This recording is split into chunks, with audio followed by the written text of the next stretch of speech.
It's very interesting.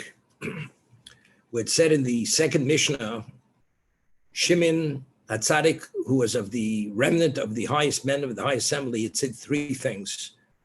The world stands on three principles: Torah, Avoda, Gemilas Chasodim. The study of Torah, Avoda, the service of God, and Gemilas Chesed, acts of love and kindness. The Mishnah which follows, Antigna Shisocho says, he speaks about what should be the quality of service when you serve God, for the sake of reward or selflessly. You should not serve the master for the sake of personal gain. It should be due to what? To one's recognition of who the master is, for the sake of the master. But he concludes, V'mora Shamayim Aleichem, and you should have fear of heaven.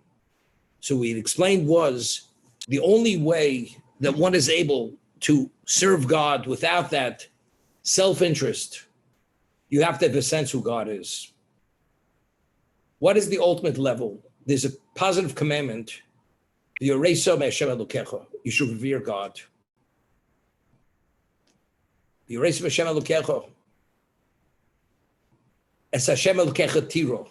should fear God.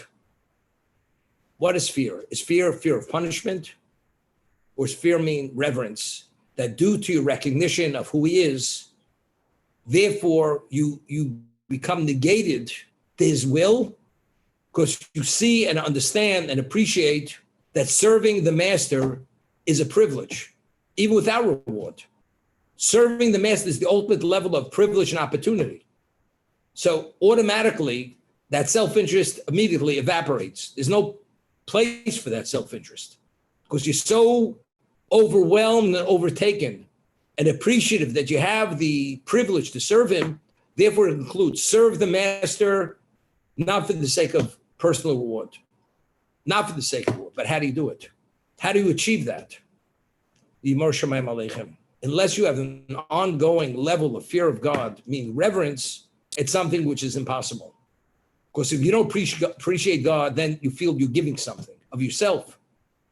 But if you understand who God is, your whole value is only that. So it's not you're giving, but you're the beneficiary, you're receiving. So right after Shimon HaTzadik says the world stands on three principles, what are we actually saying? Torah, Avodah, Gemilas Chasodim. Of course, everything has to be predicated on Torah, as we said. But first and foremost, what is everything based upon? What's the foundation of everything?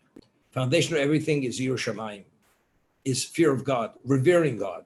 Once we speak about revering of God, we could speak about how does one execute every one of these areas, whether it's charity, acts of philanthropy, acts of loving kindness. What is the context? For self-interest, self-gain, or is it purely because you recognize that is God himself, because he is the benefactor of existence, which is chesed, therefore you want to emulate to have a relationship with him. So we begin, what's avodah? What's service of Hashem? Serving him not for the sake of reward.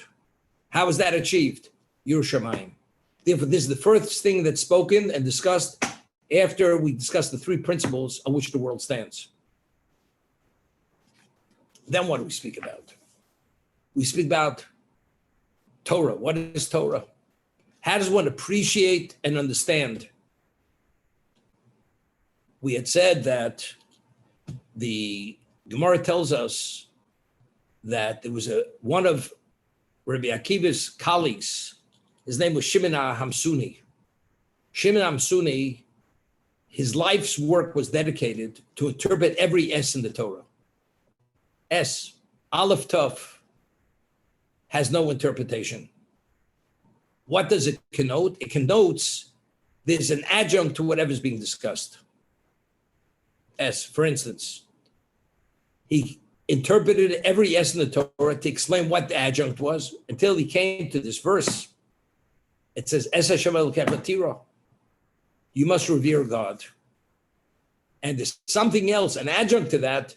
There's someone else who you must revere as you must revere God. Immediately, Shimon HaMsuni felt this clearly confirms that his whole approach was mistaken. It was based on a misconception. Because who could be the equivalent of God? God wants you to revere him no less than himself. How's that possible? So Shimon Amsuri says, "Kishem shekibalti schara prisha," just as I'm deserving of reward for interpreting whatever I interpreted, kacha kabel schara prisha. Identically, retracting is no less reward deserving, because my only interest is to elucidate what the Torah is saying. But now that it's been confirmed I made a mistake, I'm happy to withdraw, though it's my life's work. And this refutes it, everything. Rabbi Kiva says, not so quick. Not so quick.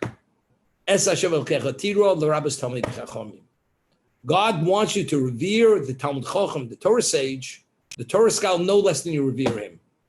That's the adjunct to revering him. To appreciate and understand his value. No less than you understand God's value. That it's a privilege to be associated with that kind of person. So the Maharal of Prague asks, why? Why is revering the Talmud Chacham, God puts it on the same pedestal as revering him? Why is it so basic and essential for revering God? So he explains, how does any Jew have any understanding who God is? In God we trust, God bless America. I believe in God, but who's God? How do we even have a sense of God's? What's God's godliness? It's only through the teachings of the Torah, being spiritualized through the mitzvahs and the Torah, which is Talmud Torah Keneged Kulam, which is the equivalent of the Torah combined. Only at that level of spiritualization do you have a sense of God. However, when the teacher teaches you God's teachings, which is the Masorah, what determines to what degree you value those teachings? Those teachings are valued to the degree that you value the teacher.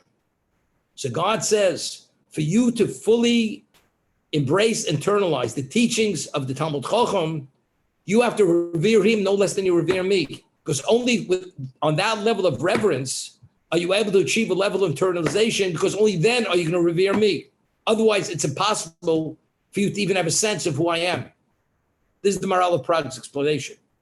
So, as Hashem Elokecha, because only through that, the teachings of the Talmud Chacham, of the teacher, who is the Torah sage, so therefore he wants you to revere him no less than himself, because if you revere the teacher to such a degree, every word that comes out of a teacher's mouth is revered and valued, and therefore he's spiritualized at the most advanced level. That's the Maharal of Prague.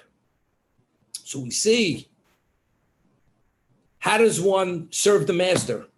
You have to have Yiras Shamayim, that's firstly. You have to revere God. Then you have to understand that it's a privilege to serve him, and anything that you expend, you're the beneficiary. God is not a beneficiary. You're the beneficiary. But you can only appreciate that if you appreciate him. But how do you achieve that? How do you achieve that level of value of Yiras Shamayim, that to such a degree you should revere God that you see it as an opportunity? So that's the next Mishnah. The Mishnah tells us,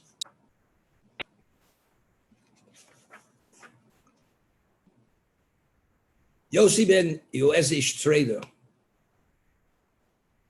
says, Yebeischa Beisvad L'Chachomim.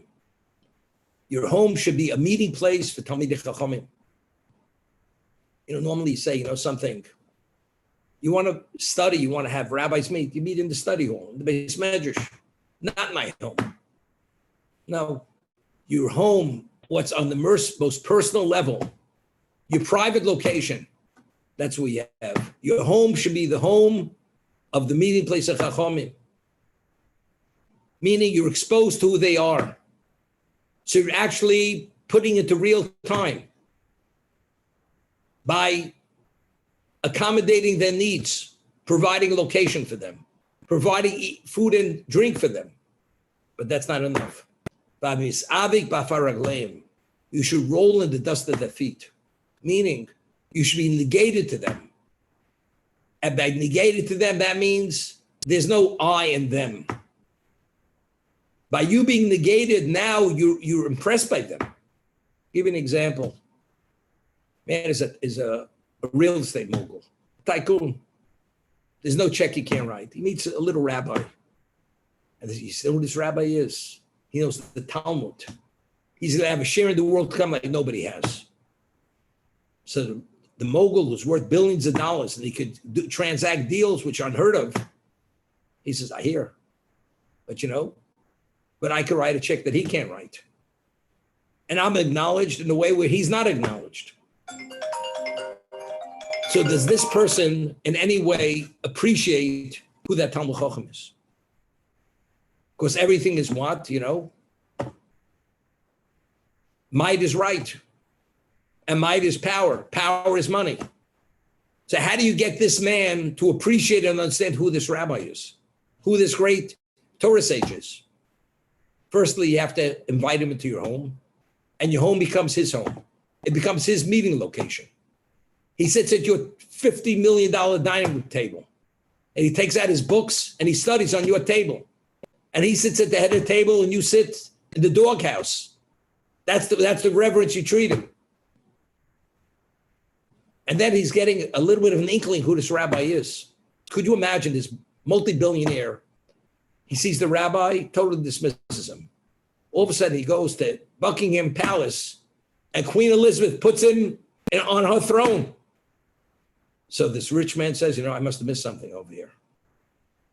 Or the Saudi prince who's worth hundreds of billions of dollars says, Rabbi, you sit on my throne. Prince Yamach Shmo, whatever his name is. Okay? Said man says, I must be missing something here. What are they all excited about this rabbi? This rabbi must be somebody special.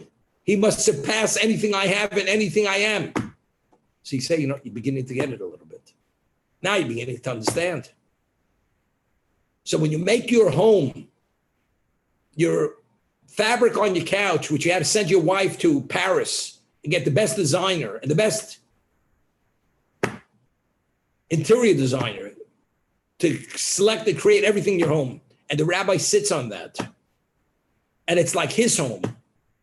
And you're like a guest. Now you're beginning to understand. Because you have to actualize things. There's a story.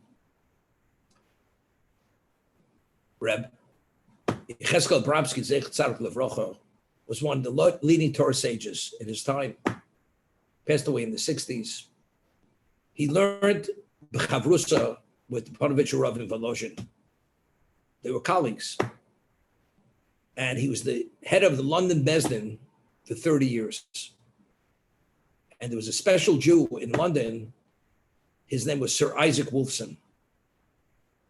He was knighted by the Queen, Sir Isaac Wolfson. He was the wealthiest Jew, observant Jew in Europe. Sir Isaac, he never had children. Never had children. And he davened in the shul where Reb Chatzkel Abramsky davened. And there were times he would come, he would leave the shul together with the great rabbi, and his chauffeured Rolls-Royce limousine would pull up. And he had a chauffeur with the uniform, the cap, and whatever else came along with that. And he would open the door. If you that kind of Rolls-Royce, you don't open one door. It opens from the center. Two doors open, so you go in easily. So what happens? Sir Isaac Wolfson goes in first. So Sir Isaac Wolfson was a European Jew. He spoke Yiddish. So Reb Chatzkel Abramsky says to Sir Isaac Wolfson, Mr. Wolfson, come Mr. Wolfson, you got to come out. Free a Torah gate rein. First, the Torah goes into the limousine, and then you follow. Got out of the limousine, accorded the rabbi the honor and respect. He went in, and then Sir Isaac Wolfson went in, with the Sir and the Lord and everything that follows it. Wasn't offended. He realized he apologized. That's when your chauffeured Rolls-Royce limousine is for the rabbi's usage. You're beginning to get it. Because how do you give of your personal effects, which represents whatever you are, to the rabbi? The answer is because the rabbi is even more worthy than I am. I'm only here to accommodate the rabbi. Then you begin understanding what Torah is. But it's not enough. You should roll in the dust of the feet, meaning you have to be negated to them. Their position. And I do deals that you don't even understand how to do the deal. Doesn't make a difference. You should roll in the dust of their feet. Your understanding is secondary and negated to the understanding of the Torah sage. That's the degree you appreciate and understand what that is, even if you don't understand what it is. And I'm finished. And as much as you hear of that Torah, you drink thirstily of the words. It's like you're parched. As much as you have, you're parched. You want more. There's no end to it. Only when a person has that degree of understanding and relation with Torah, then we could talk about the principle of Torah will properly be attended to and acknowledged. And we speak about you serve the master for the sake of the master. If you, the wealthy man, give of yourself to such a degree to the Talmud Chacham, to the Torah sages, your home, you roll in the dust of their feet, and as much as you have of them, you don't have enough. How will you serve the master? You become acquainted with God. Now that you have fear of heaven and you become acquainted with God through the Torah at the special level, now we can talk about the world stands on the principle of Torah. That's the first prerequisite to address the fundamental of Torah. The world stands on Torah. Avoda is what? Is Yerushalayim. That's fear of heaven. We're not finished. What about Gemilas Chasodim? You have to have all three components, and they're all balanced. They interact with one another.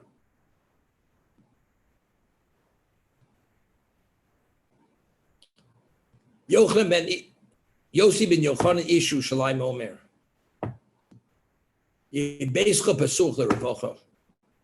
Your house should be wide open. Like Avram Avinu's tent had 4 entrances. That the wayfarer, regardless of what direction he was coming, he was actually admitted without any delay. That's the way you have to open your home. It's not, hospitality hours are from 2 to 2:15. And if you don't get in by 2:15, you come back the next day. It's l'revocha. It's wide open. It's open with expansiveness. That they feel they're welcome. It's beischa psuch l'revocha. Meaning that declares there's a welcome sign. Okay? You can have different guests. You go to certain people's tables in Manhattan. Who's sitting at the table? Wall Street people, great philanthropists, the officers of the synagogue, the guys who wear the bowler hats and the striped pants, and the Prince Alberts on Yom Noraim. Right? That's who's sitting at the table. But where are the poor people? Do you think these people need a square meal? They could afford their own square meal. They also have nice dining rooms, and they also have butlers, and they also have housekeepers. But the poor people don't have what to eat. Why aren't they at your table? The answer is because it's beneath my dignity. But they're in need. Why do you see that somehow as a put down on who you are? It's not enough. Your house should be wide open for hospitality. But if you ani b'nei beischa, it's not you're my so-called my poor man that I could say I relieve my conscience because once a year I invite you to my table. No, b'nei beischa. They're like members of your household. They're welcome. They don't feel in any way second class. So what is that? That's Gemilas Chesed on that special level. You see again, giving to the poor is what? Is something you feel privileged that you're able to help the poor man. He gives you the opportunity to do things which you couldn't do with other people. So you're welcoming that person. That person is your ticket to the world to come. I told over the story. We're going to end with this because we have to start the tefillah in a few moments. That person who paid for that wedding, I mentioned it. This family, they didn't have money to pay for anything, not the clothing of the bride, the groom, the wedding, the flowers, anything. And this certain man who chooses to be anonymous. If you look at him, he looks like he wears an ordinary suit, looks like he has a few dollars in his pocket at best. And when he heard about this person's need, he told somebody who I know very well, you go to him, but I want to remain anonymous. I will underwrite the wedding, everything, as many couples as he wants, a few musicians, flowers, clothing. I will pay rent for their son who's getting married for a year. I'll give him a stipend. Every month he will receive a certain amount of money till he gets on his feet. And there's another condition. At the table, there has to be a table for poor people. That any poor man who wants to come be part of the wedding and eat up that food, he's welcome. If you meet all those criteria, I'm willing to underwrite everything, but I have to remain anonymous. So this person who arranged this is at the wedding. All of a sudden, who does he see come through the door? This benefactor. Looks like an ordinary Jew. Where do you think he goes? He goes to sit down at the table with the poor people because he looks like them. Yeah. Sits there, he's smiling, he's engaging in conversation with the poor people like they're his peers. This person who's making the wedding is so happy that he was gifted this simcha. He had a wad of 50 shkolim bills. And he goes over to the table to the poor people and he gives each one a 50 shekel bill, including this man who he doesn't know is underwriting everything. You hear this? And he smiles and he thanks him warmly and gives him a bracha. The couple should build the Bais Ne'em B'Yisrael. He goes out happily, walks out like nothing, not offended, no airs about him. You know what that is? The poor people, you treat them like the members of your household. A fellow Jew's in need, he's like my child. I provide whatever he needs. Don't make him feel second class. He's the child of God. So if you go and you actually actualize all these different areas and you develop them, we could talk about the world stands on three principles. It's not just on the books, it's reality. Torah, Avoda, Yubilas Chasodim.